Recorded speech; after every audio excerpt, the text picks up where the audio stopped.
Vasario 2012 m. vasario 23 dieną patekau į avariją. Mašina Dacia Duster. Prakeikimas, kad nedoro pagalvės neįsiskleidė. Parodysiu viską, kai viskas atrodo. Sumėtė galą. Nu ten kažkur va.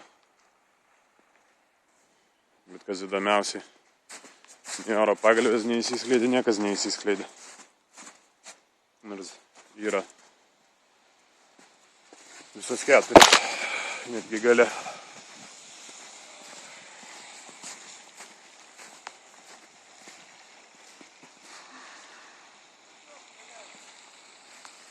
Viskas yra sudaužyta.